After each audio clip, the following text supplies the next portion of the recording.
So this is our future office space and cafe. Come on in. So I'm from New Rochelle, New York originally. Kind of around the time that I graduated college, I could see that gentrification was starting in the neighborhood. I became a community activist.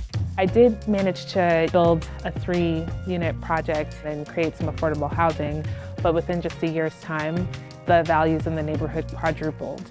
And so I realized I couldn't continue to do the work in New York.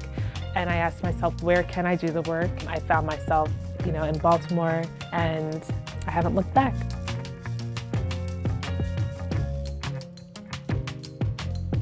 Parity is an equitable real estate development company whose footprint sits in a historically Black and a historically redlined community called Harlem Park, which is in West Baltimore. It's a place where we see a lot of potential and a lot of beauty.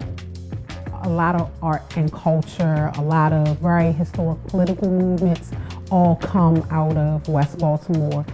We acquire and we renovate vacant and abandoned properties by the block in order to create affordable homeownership opportunities, specifically as a means of racial justice, of social justice, of civic engagement, wealth growth, and community building. Government agencies and private lenders historically have redlined these neighborhoods. So that history of disinvestment, we've got to make up for it. The mission is critical for what we do here. How do you transfer the asset? That way the next generation doesn't have to start from square one. They can start from square 5, and the generation after them can start from square 10. The beauty of our homebuyer journey is that it involves our legacy residents. Miss Josephine, sweet as pie, she's in her 90s, and we're invested in keeping her in the community. I'm happy that y'all are really trying to build it back up, that politicians and stuff have said what's going to be done. I ain't seen nothing that's been done, but I got to give it to you, that you really stepped up to the plate.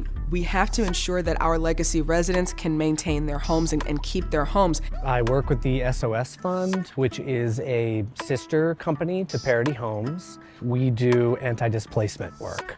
The SOS Fund connects them with various resources in order to protect their homes. We zero in on all the vulnerabilities that homeowners and renters might have, and then where we can, we step in and try to work those problems one by one to try to remain in place as the neighborhood redevelops. As I've seen so many neighborhoods where we would come in and revitalize, and then all the inhabitants of it would end up being pushed out. Parity was, trying to keep the people from the neighborhood in the neighborhood through the revitalizations. We saw that we had low-hanging fruit to really engage folks who had an expressed interest in the construction trades. Black folks are completely underrepresented in the construction trades. Young folks are completely underrepresented in the construction trades. I think it's almost imperative that to maintain the neighborhood and the legacy of it, that people from the neighborhood and in the city itself participate. So we're going to be launching our program this summer. They will enter what is called Parity Builders and spend 10 months getting both in-classroom instruction and then hands-on training at our site. We also have a couple of policy initiatives. We were pivotal in the drafting of a bill called the Appraisal Gap from Historic Redlining Bill that Senator Hayes was a big champion for. When she told me about our vision and what she was trying to do for Harlem Park, it was a no-brainer. So the appraisal gap is the difference in price between what it cost us to construct a home and then what a bank would appraise the home for. The appraisal gap bill will provide funding to kind of close that gap. We had a selection party where they were selecting all of the finishes on, and I was able to now, each house, I can put a face to the house. So I know I'm building for that particular person, which is so gratifying for me.